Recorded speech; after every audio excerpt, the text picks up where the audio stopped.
Pai nosso que estás nos céus, santificado seja o teu nome, venha o teu reino, seja feita a tua vontade, assim na terra como nos céus. O pão nosso de cada dia dá-nos hoje.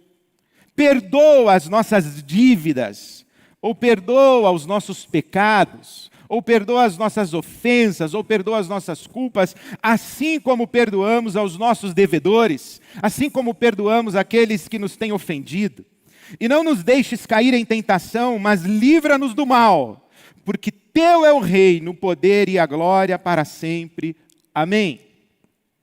Eu leio esta oração do Pai Nosso e quando a repito, e faço isso com certa frequência, eu leio esta oração do Pai Nosso como respostas de Jesus a grandes questões e grandes angústias.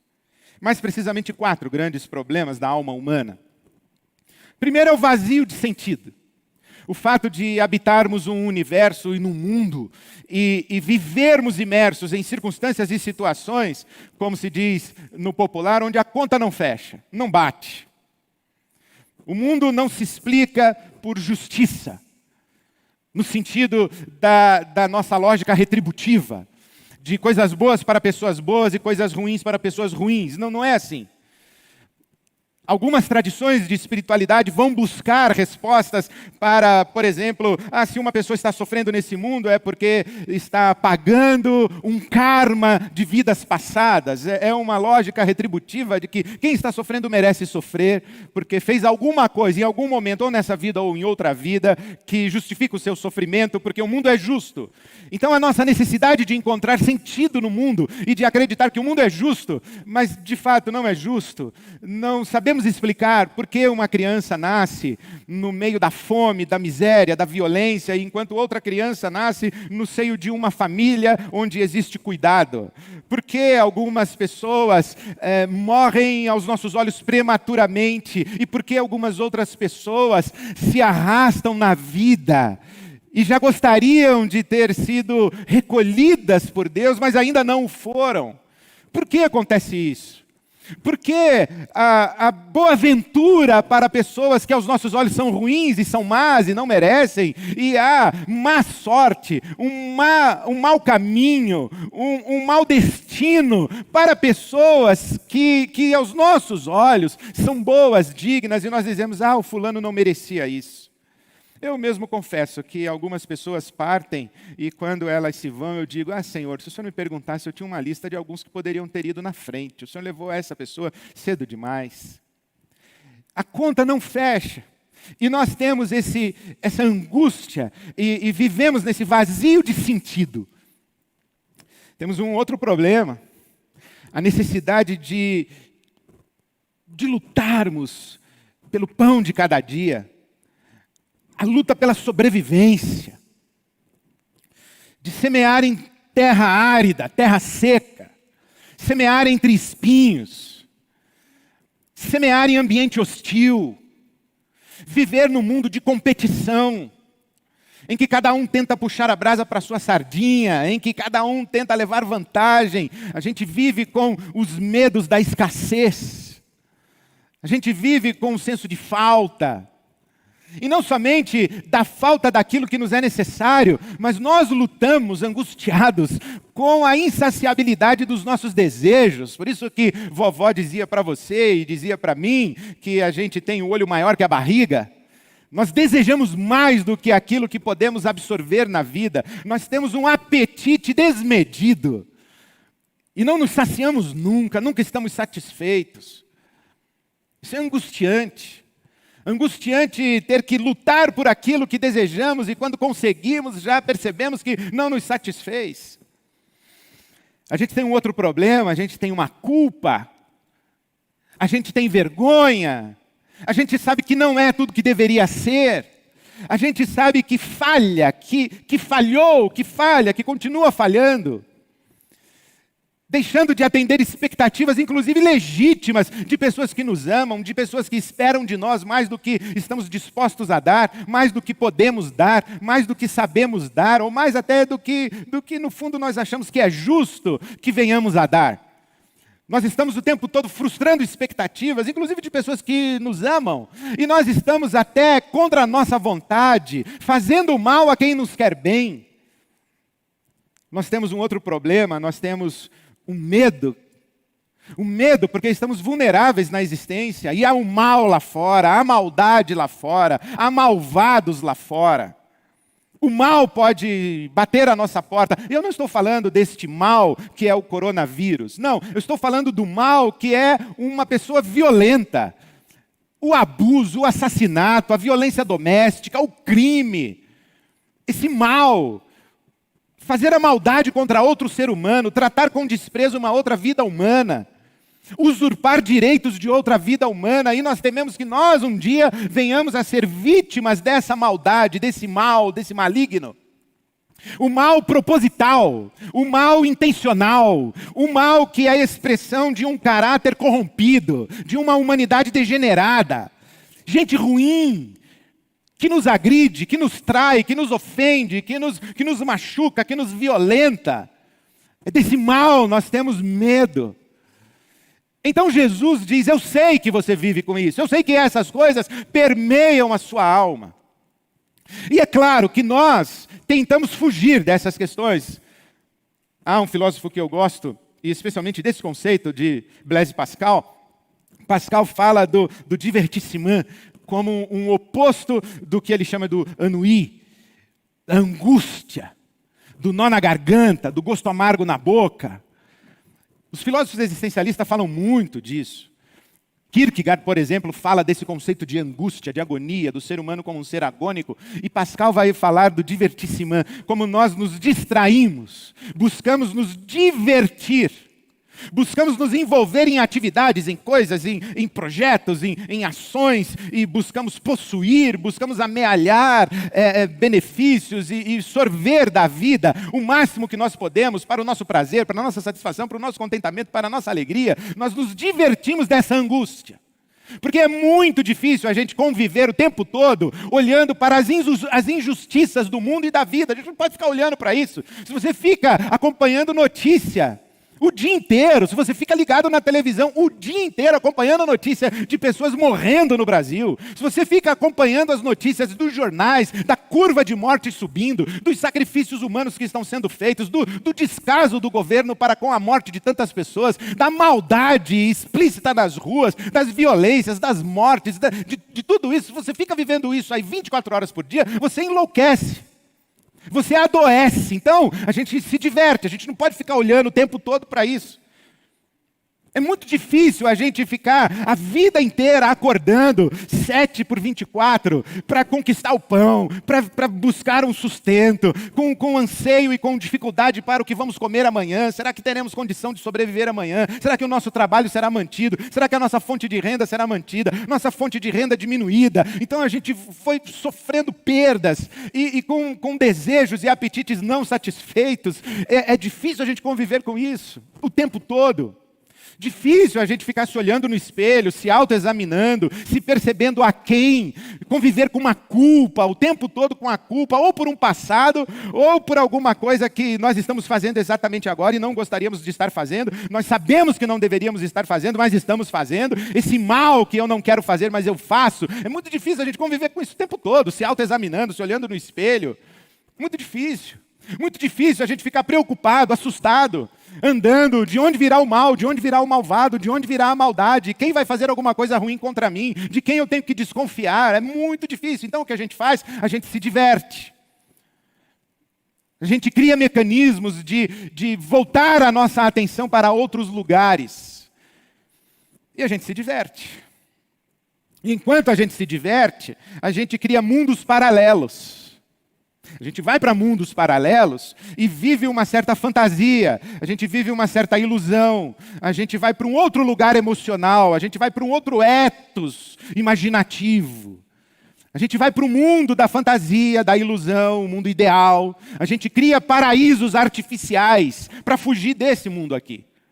O problema é que em época de pandemia, em época de recolhimento, em época de estreitamento de relações, Não tem aquele momento no bar com os amigos, não tem o momento do futebol, não tem o momento da roda de conversa com as amigas, não tem o encontro, não tem a compra, não tem o restaurante, não tem a atividade profissional, não tem o trabalho, não tem os amigos de trabalho, não tem o trânsito social, não tem a diversidade de relações e de encontros.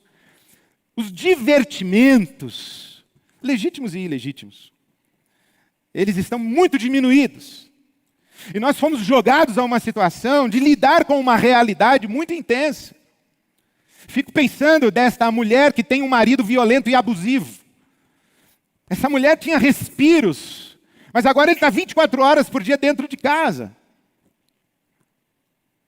Eu fico pensando nesse homem que carrega uma infelicidade crônica, que se sente um fracassado, mas que pelo menos tinha uma rota de escape, uma rota de fuga, mas agora não tem, a rota de fuga está em casa.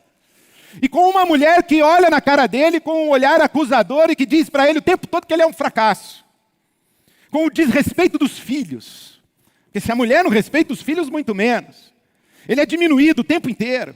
Já se sente mal. E para onde corre uma pessoa assim? Fico pensando nas crianças confinadas a um quarto. Não tem a dinâmica de alegria da convivência com os amigos na escola, com a galera, com a turma. É só um quarto, é uma tela de computador e um celular. Se afunda num aplicativo, dorme de madrugada, desregula o horário, aula na tela de computador, sem interação de afeto. É muito complicado isso daí. Isso vai se tornando um espaço de escuridão, um espaço onde não penetra luz, e onde não penetra luz, não existe cor, onde não existe cor, não existe beleza. Aí o mundo vai ficando cinza, vai ficando sem graça, e vai ficando desesperador. E aí a gente começa a fazer coisas para tentar encontrar divertimento para não encarar uma realidade. E aí cria-se um círculo de coisas ruins que geram fugas inadequadas, soluções não suficientes, e a coisa vai embolando. E aí vem Jesus e diz, não vá por esse caminho.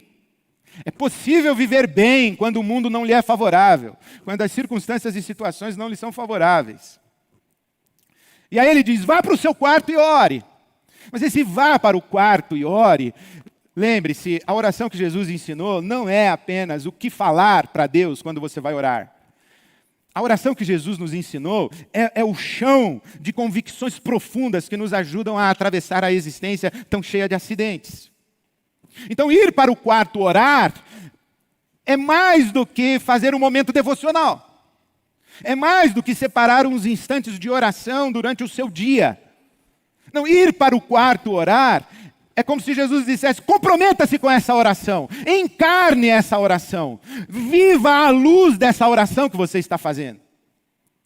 Então eu leio esta oração, Jesus me dizendo, Ed, você quer viver bem? Então pare de reclamar, pare de murmurar, pare de perguntar por quê. Pare de reclamar do mundo, que o mundo não é favorável a você. Pare de fazer suas perguntas e pare desses raciocínios e dessas reflexões de por que o mundo é injusto, de onde veio o mal, de onde veio o sofrimento, por que o inocente sofre. Pare com isso.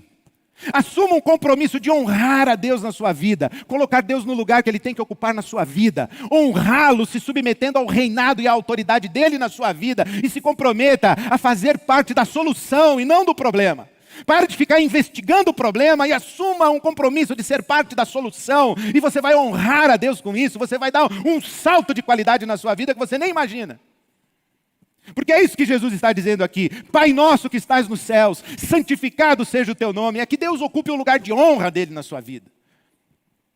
Venha o teu reino, venha o teu reinado. Assuma o controle da minha vida. E vem fazer a tua vontade aqui na terra, como ela é feita nos céus. E quando eu oro isso, eu estou dizendo, Senhor, eu sou o instrumento da tua vontade aqui. Eu sou um instrumento para que a tua vontade se realize na terra. Eu sei disso. Você pode ler na sua Bíblia o Salmo 115. Os céus são os céus do Senhor, mas a terra Ele a deu aos filhos dos homens. É muito interessante que a Bíblia fala que na viração do dia, Deus descia ao jardim para conversar com o casal, nossos pais ancestrais, Adão e Eva. Na viração do dia, Deus descia para conversar. E eu imagino que o Adão poderia perguntar: tudo bem, Senhor, como está o céu? E Deus diria: o céu está em perfeita ordem. O céu está tudo em paz. E Deus diria: e aí, no jardim, na terra? Aí eu estou vendo que não está tudo muito bem, não. Você já começou a se esconder de mim, fugir de mim. Você já começou a lançar olhares acusadores contra a sua mulher. Aí eu estou vendo que a coisa não está em paz.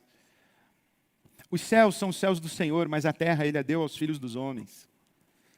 Aqui embaixo, a gente olha para o caos, a gente olha para o sofrimento, a gente olha para a injustiça, a gente olha para o mal, a gente olha para uma conta que não fecha. Aí Jesus diz assim: tá, então levante e vai trabalhar. Vá fazer alguma coisa. Se mexa, crie, invente. Altere o dia. Muda o sofá de lugar na sala. Abre a janela. Faz alguma coisa, faz um bolo. Liga para alguém. Manda um versículo para uma pessoa no WhatsApp. Não manda notícia ruim. Não manda fake news. Manda a palavra de Deus para os outros. Palavra de vida. Sirva, trabalhe. Coloque-se à disposição de Deus e dizer assim: olha, eu quero aqui fazer a tua vontade. Eu sou um instrumento da tua vontade. Eu sou parte da solução, eu não sou parte do problema. É assim que a gente vive bem. Eu tive um pastor na minha adolescência, hoje mora no céu. Pastor Edgar Martins, homem de Deus. E ele sabia que eu iria para o seminário, que eu seria pastor. E ele me dizia assim: meu filho, crente que trabalha não dá trabalho. Crente que trabalha não dá trabalho. Quem está em atividade, quem está servindo, quem está comprometido em fazer a vontade de Deus, quem está sonhando em como abençoar pessoas, quem está sonhando em como abençoar o mundo, não dá trabalho. Assuma um compromisso com Deus. Você quer honrar a Deus agora, no momento da pandemia? Você quer honrar a Deus agora pós-pandemia? Você quer glorificar a Deus na sua vida? Porque não dá para você viver bem sem glorificar a Deus na sua vida. Não acredito nisso. Claro que não. Nós somos de Jesus. Nós não somos da murmuração, não somos da rebelião, não somos da prepotência. Nós somos da rendição a Deus. Nós somos adoradores do Senhor. Nós santificamos o nome de Deus na nossa vida. Então você quer santificar o nome de Deus na sua vida, você quer glorificar a Deus, você quer honrar a Deus, você quer ser um verdadeiro adorador.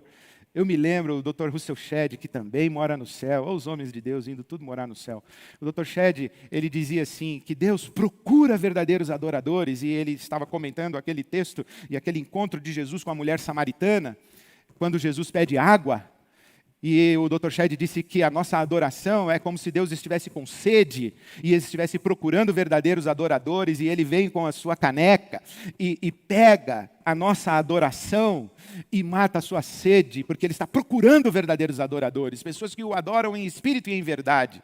E eu fico imaginando Deus vindo ao meu encontro, vindo na minha direção, estendendo a sua mão para pegar uma água fresca de adoração, para ele ter prazer na adoração. E essa adoração chama serviço,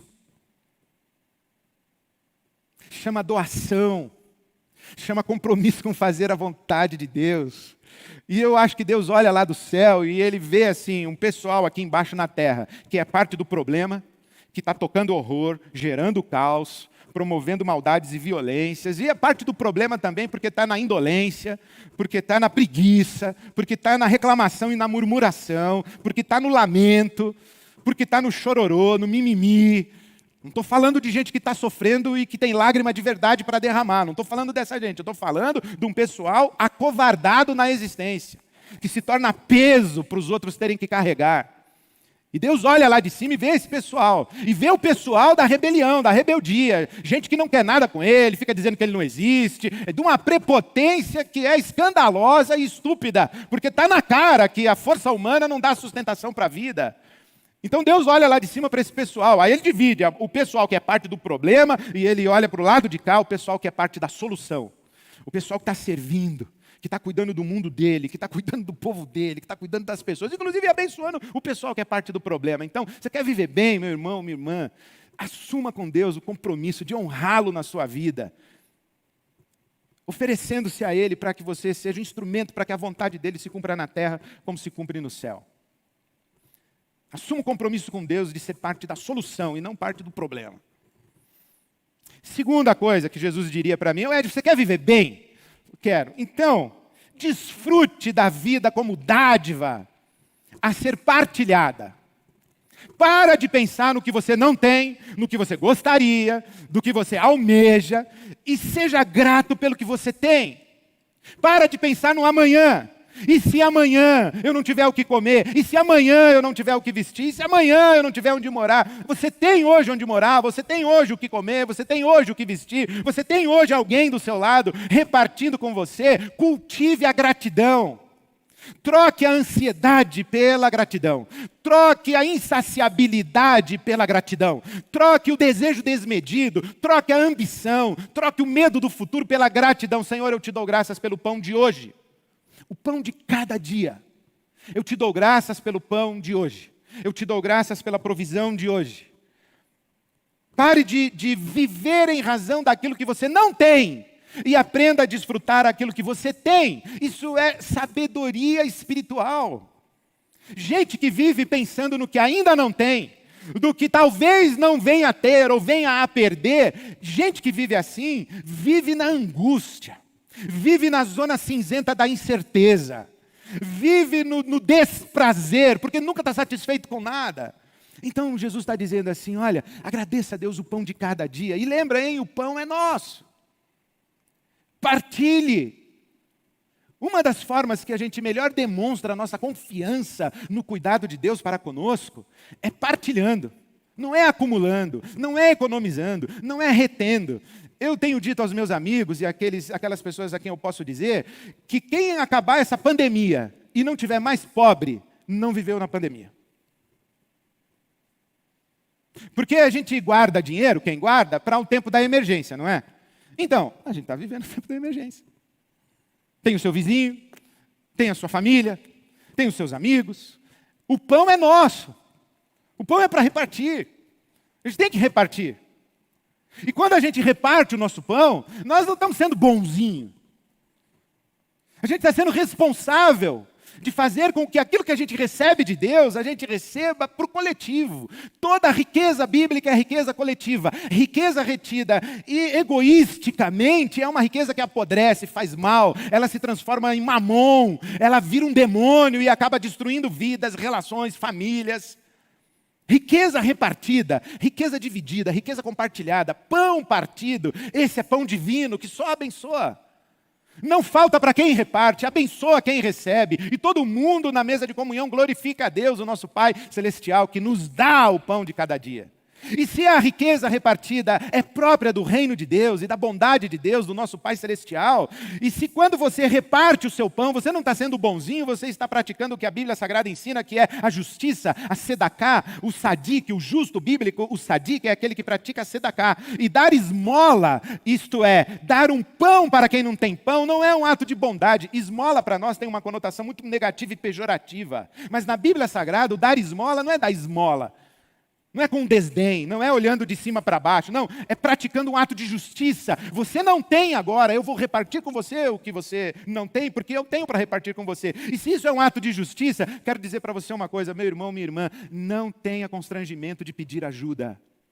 Não tenha constrangimento de dizer, eu estou com falta de pão. Não tenha vergonha, você não é uma pessoa fracassada, você não é uma pessoa incompetente, você não é uma pessoa que não deu certo na vida. Nesse momento, esse é um momento de necessidades, e necessidades que se multiplicam contra a nossa vontade. Então, não se sinta diminuído se você precisa de ajuda. Não se sinta envergonhado, envergonhada de aceitar a ajuda das pessoas que amam você. Porque essa é a economia do reino de Deus, o pão é nosso.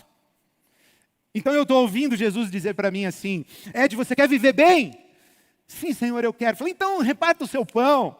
Acorde pela manhã, agradeça a Deus o que você tem e reparta.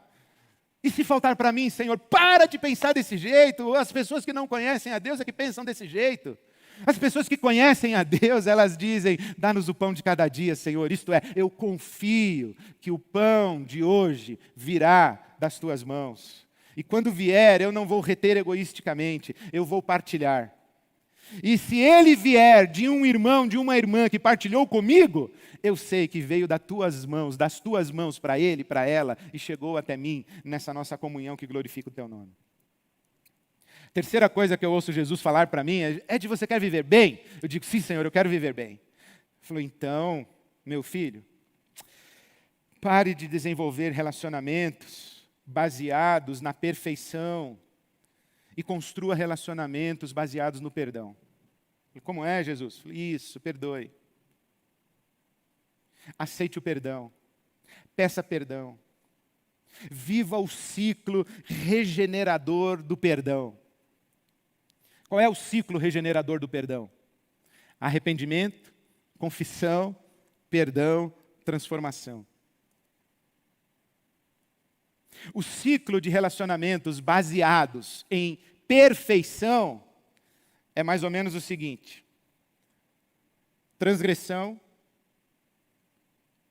dissimulação, enganação, esqueleto no armário, frustração, culpa, destruição.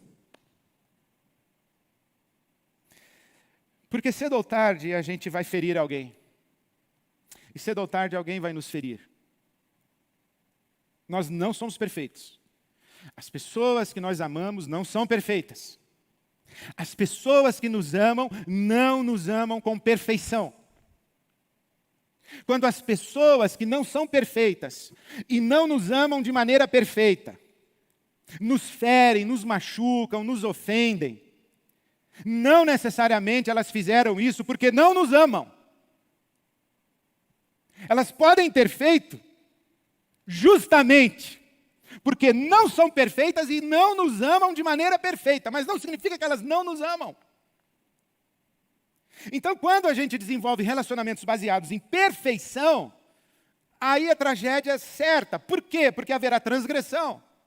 E quando há uma transgressão num ambiente que exige perfeição, o que acontece? Dissimulação, mentira, enganação, esqueleto no armário. Por quê? Porque eu tenho que esconder a minha transgressão. Porque eu sei que se a minha transgressão aparecer num ambiente de perfeição, eu serei destruído, condenado, condenada, abandonada, cuspida, enfim, rejeitado. Então eu tenho que colocar o meu esqueleto no armário. E aí é destruição certa. Que a palavra de Deus diz: Ed, você quer viver bem? Construa relacionamentos baseados no ciclo regenerador, restaurador, redentor do perdão. Pessoas que não perdoam, pessoas que não admitem falhas em si mesmas e nos outros, acontece com elas, primeiro que elas entram num ponto cego a respeito de si mesmas. Elas não se enxergam mais. E segundo que elas se tornam extremamente intransigentes com as falhas, os pecados, as faltas dos outros. Você lembra quando Davi cometeu adultério? O profeta Natã foi falar com ele. E o profeta Natã contou para ele uma história, dizendo: existia um homem rico que tinha muitas ovelhas. E do lado dele morava um homem que só tinha uma ovelhinha. E ele cuidou dessa ovelhinha e fez a ovelhinha crescer junto com seus filhos. A ovelhinha comia do seu prato.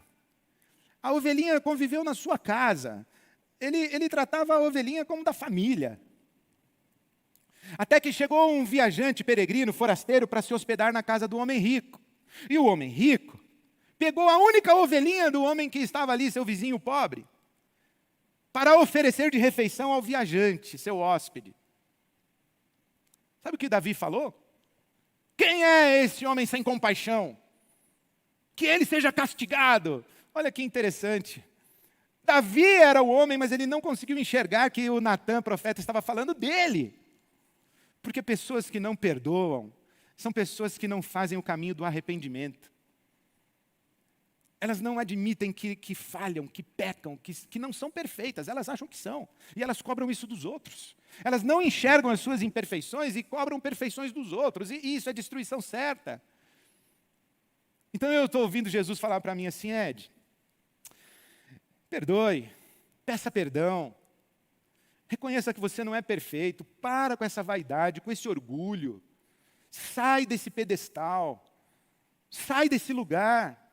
Isso é fake, isso é falso. Você está enganando quem? Está ficando ridículo. Arrependa-se, peça perdão. Liberte-se, cresça. Acolha as imperfeições das pessoas que você ama e ajude-as a que na dinâmica do perdão elas sejam transformadas. Aí você diz assim, Jesus, mas eu já estou perdoando bastante, será que um dia elas vão ficar boas mesmo? Jesus diz, olha, pode ser que sim, mas talvez seja só no céu. E olha, se prepare para perdoar 70 vezes 7, porque relacionamento não é caminhar para que as pessoas se tornem perfeitas. Não, é vivermos juntos a graça generosa de Deus, que afasta de nós os nossos pecados, assim como o Oriente está longe do Ocidente. Mas olha, o ciclo do perdão é arrependimento, confissão, perdão, transformação. Transformação de quem pecou.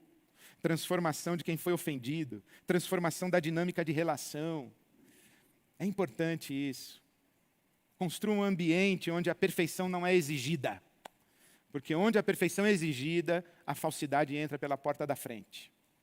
Onde o ambiente é de graça, de acolhimento, de perdão, há estímulo constante para crescimento, para transformação, para reconciliação. Eu ouço Jesus dizer para mim mais, Ed, você quer viver bem? Eu digo, sim, Senhor, quero. E ele diz, então, anda na linha. Anda na linha. Lute com todas as suas forças contra o mal e o maligno. Resista à tentação. Abandone a sua vida dupla de pecado. Eu estou muito preocupado com essa nossa sociedade, especialmente nesse momento, de pessoas que dizem que eu estou esgotado, eu estou estressado, eu estou deprimido, eu estou sobrecarregado, eu estou angustiado. Está em pecado também. Coloca na lista, tudo isso pode ser verdadeiro. Eu posso dizer assim, olha, eu estou esgotado, eu estou cansado, eu estou estressado, eu estou angustiado, eu estou sufocado. Mas coloca também que eu estou em pecado. O pecado é uma variável que tem que entrar na equação da sua vida para você lutar contra isso. Pecado. Coisa que é feita porque você não coloca controle na sua vida. Você não se assume, você não... Eu gosto do texto de Hebreus, capítulo 12, quando o autor da carta diz assim, olha, na luta contra o pecado, vocês não chegaram a sangrar. Isso para mim me desafia muito. Na luta contra o pecado, vocês ainda não chegaram a sangrar. Vocês desistiram rápido. A tentação chegou, vocês lutaram só um pouquinho e se entregaram. E aí desanda o ciclo. E aqui não nos deixes cair em tentação. E o cair em tentação aqui não é quando a gente é tentado, não nos deixes cair. Essa fala de Jesus aqui é o seguinte, eu gosto do Bonhoeffer quando ele diz que o momento da tentação é quando todas as nossas forças foram embora. E a explicação que eu dou para os meus amigos, especialmente os homens com quem eu converso, é que a tentação é mais ou menos o seguinte, tem uma água, uma pia cheia de água, sabe como é? E tem um anelzinho de plástico aqui em cima boiando na água. E alguém vai lá e tira o tampão do ralinho da pia. E aí, então, a água começa a descer pelo ralo, e aqui na superfície o anelzinho começa a girar. Ele gira devagarinho. Mas se você não toma providência, esse anelzinho que está girando devagar, ele vai cair no rodamuinho, e quando ele cai no rodamuinho, não dá mais tempo de pegar, vai pelo ralo. É assim que eu vejo a tentação na minha vida.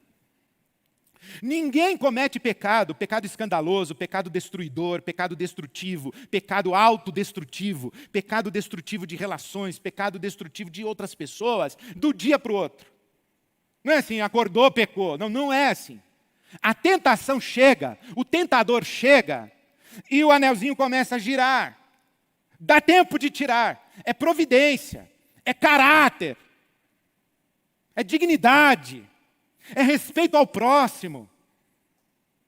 É o Espírito Santo de Deus dizendo, para com isso. Saia disso. Não faça isso. E a gente se submete a essa voz, a essa interpelação do Espírito Santo e tira o anel. Porque se cai na tentação, no rodamuinho, ali é quase caminho sem volta. Por isso Jesus está dizendo, não deixa a gente cair no rodamuinho.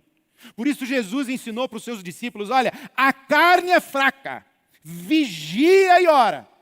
Fica atento, não seja displicente, não seja descuidado, não seja descuidada. Quando o anelzinho começar a girar, arranca ele dali, porque ele vai cair no ralo. Ed, você quer viver bem? seja responsável, não se meta em confusão, seja atento, seja diligente, seja cuidadoso, seja respeitoso, seja digno, seja homem. Lute contra o mal, lute contra o diabo, lute contra a carne, lute contra o pecado. Isso é ser crente, isso é ser de Jesus. Sem desculpas, sem terceirizar responsabilidades, sem transferências de culpas. Lute contra o mal, o malvado, o maligno, para que você não se torne malvado e não se torne maligno. Quer viver bem? Ouça Jesus falar com você, meu irmão, minha irmã. Honre a Deus na sua vida, colocando-se sob o reinado dEle e oferecendo-se como instrumento para que a vontade dEle se realize na terra como no céu. Assuma diante de Deus o compromisso de honrá-lo, fazendo parte da solução e não parte do problema. Você quer viver bem? Ouça Jesus falando com você. Desfrute daquilo que Deus tem dado a você, com gratidão e com generosidade. Partilha. O pão que vem do céu é pão para a mesa de comunhão. Você quer viver bem? Ouça Jesus falando com você. Construa suas relações baseadas no ciclo regenerador, restaurador, redentor do perdão. Arrependimento, confissão, perdão, transformação. Você quer viver bem? Viva de maneira digna, santa, pura, lutando contra o mal, o malvado, o maligno. Resista às tentações para que você não tome caminhos de autodestruição, de destruição das pessoas que você ama e que amam você, e destruição social, destruição desse mundo. Resista ao mal, não se torne malvado, não se torne malvada. Resista à tentação, lute. Se estiver sangrando, continue, honre a Deus dessa maneira. Por quê? Porque a palavra de Deus diz que não virá sobre você nenhuma tentação, senão aquela que você pode vencer. Porque junto com a tentação, se o tentador chega, o Senhor que dá o escape também chega. A mão de Deus está estendida, então resista. E lembre-se, coloque-se no seu lugar de honra, de glória, de louvor, porque do nosso Pai Celestial, do nosso Abba Celestial, é tudo quanto há nos céus e na terra. Levante seus olhos para o céu e diga: Teu, Senhor, é o reino, Tua, Senhor, é a glória, Teu, Senhor, é o poder e o domínio pelos séculos dos séculos. Amém.